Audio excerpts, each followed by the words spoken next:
কানের সমস্যার ভেতর সব থেকে প্রধান যে ব্যাপারটা আমরা ফেস করি, কানে কম শোনা। কানে কম শুনলে সব থেকে সাইকোলজিক্যালি যারা অ্যাফেক্টেড হয় সেটা পেশেন্টস, কারণ সে সামাজিক গুরুত্বটা অনেকটা কম পায়। একটি লোক চোখে না দেখলে বা তার ছানি হয়েছে বা অন্য কোনো রোগ হয়েছে, সে কিন্তু সামাজিক সিম্প্যাথি পায়। কিন্তু যে কানে কম শোনে তাকে লোকে বলে কানে কালা, কিছু শুনতে পায় না, সুতরাং সাইকোলজিক্যালি পেশেন্ট ইজ ডুমড। তো কেন কানে পেশেন্টস কম শুনছে সেটা প্রথমেই আমাদের ডিটেক্ট করে নেওয়া উচিত।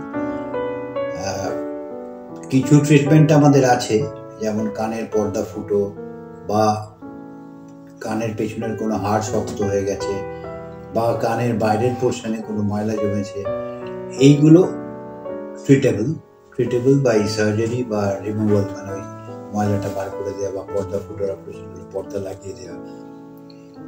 আর একটা ফরমোস্ট জিনিস আছে যেটা দিয়ে আমরা নির্ণয় করি যে কানের শোনার যে ক্ষমতা এবং কানের ভেতরের যে প্রেশার সেটা কি, সেটা নর্মালি কাজ করছে। তো তাই জন্য আমাদের যে বেসিক টেস্ট, যেটাকে অডিওমেট্রি টিম্প্যানোমেট্রি বলা হয়, সেইটা দিয়ে আমরা ধরে ফেলি যে কানে কম শুনছেন কেন।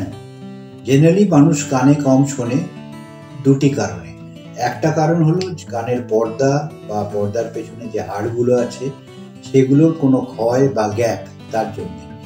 সেগুলোর জন্যে যে কানের কম শোনার সমস্যাগুলো দেখা যায়, সেটাকে আমাদের ভাষায় আমরা বলি কন্ডাকটিভ ডেফনেস।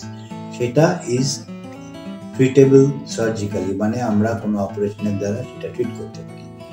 আরেকটা পোর্শন যেটা আমাদের কানের অন্তঃকর্ণ থেকে একটা নার্ভ, একটা অর্গান আছে ককলিয়া, সেই ককলিয়া থেকে যে নার্ভটা ব্রেনে যায়, যে ককলিয়ার নার্ভ যেটা দিয়ে আমরা মেনলি শুনি, সেই নার্ভটা যদি ড্যামেজ হয়, মানে সেটা খুব কমন বয়সজনিত কারণে হতে পারে, তখন আমরা ওটাকে বলি সেন্সরি নিউরাল ডেফনেস বা নার্ভজনিত কারণে কানে কম শোনা।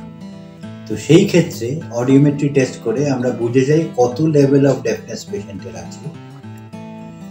সেই লেভেল অফ ডেফনেস অনুযায়ী আমরা পেশেন্টকে কিন্তু কানে শোনাতে পারি। কি করে শোনাতে পারি না, হিয়ারিং এইডস। এবার হিয়ারিং এইডস সম্বন্ধেও পেশেন্টরা সবসময় নিতে চান না, কারণ একটা কানে যন্ত্র দিয়ে আমি শুনছি, লোকে হাসাহাসি করবে। ব্যাপারটা তা না, ব্যাপারটা ওই হিয়ারিং এইড দিয়েই আমরা যা বাইরের যে সাউন্ড সেটাকে অ্যাম্পলিফাই করে ভেতরে ঢোকানো হয় এবং পেশেন্ট নর্মালি কিন্তু খুব তাড়াতাড়ি এই হিয়ারিং এইডের সাথে অ্যাক্লিমেটাইজড হয়ে যায়। আর যেটা আমাদের বলতে হবে যে আমি কানে কম শুনছি, এটা অনেক সময় পেশেন্ট বুঝতে পারে না সিমটমটা কি। কমনেস্ট সিমটম যেটা হয় সেটা হচ্ছে, আমি যখন টিভি দেখছি, টিভির সাউন্ডের ভলিউমটা বাড়িয়ে দেয়। মানে একটা নর্মাল যে পার্সন, সে যে ভলিউমে শুনছে তার থেকে বেশি ভলিউম দিতে হচ্ছে কানে আমাকে শোনার জন্য। আর একটা জিনিস হচ্ছে, একটা গ্যাদারিং, সাপোজ একটা বাইরের ঘরে অনেকে মিলে কথা বলছে, কথাগুলো 1-to-1 যখন ডিসকাশন হচ্ছে তখন একটি পেশেন্ট সে সব জিনিসগুলো ফলো করতে পারছে। কিন্তু যখন একটা গ্যাদারিং হয়, সেই গ্যাদারিংয়ে বিভিন্ন দিকে যেহেতু আমাদের কনসেন্ট্রেট করতে হয়, সেইখানে কিন্তু কথাগুলো সে ফলো করতে পারছে না। এই জায়গাটাকেই আমরা বলি স্পিচ ডিসক্রিমিনেশন। এর জন্য একটা স্কোর আছে, স্পিচ ডিসক্রিমিনেশন স্কোর, SDS, যেটা দিয়ে অডিওমেট্রি টেস্টে ধরা পড়তে পারে।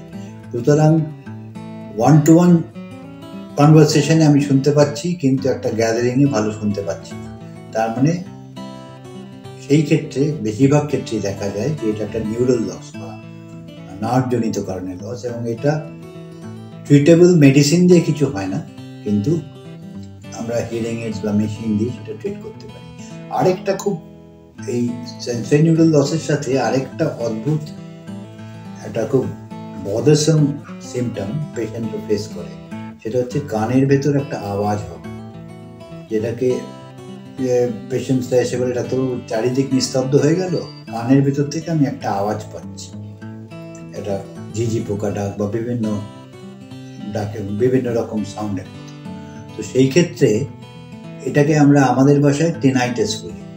এবার tinnitus is the earliest sign of a sensory neural deafness, মানে নার্ভজনিত কারণে কোনো পেশেন্ট যদি কম শুনছে বা তার নার্ভটা খারাপ হয়েছে, তার প্রথম সিমটম অনেক সময় দেখা যায় যে কানের ভেতর ভোঁ করা একটা আওয়াজ হবে।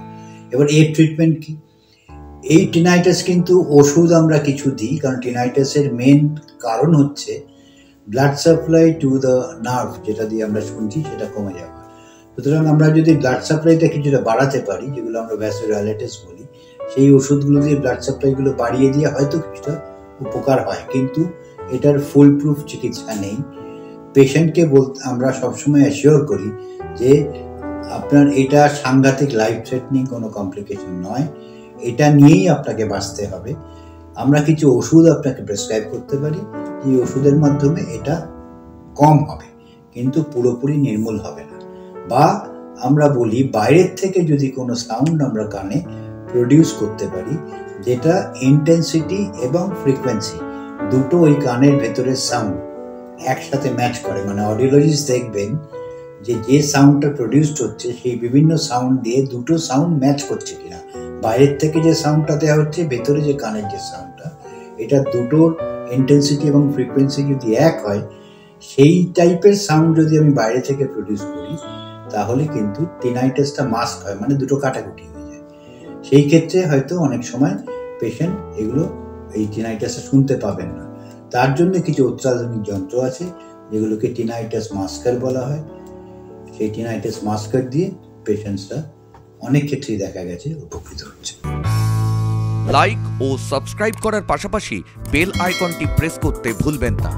ওয়েল টক, টকিং ওয়েলনেস।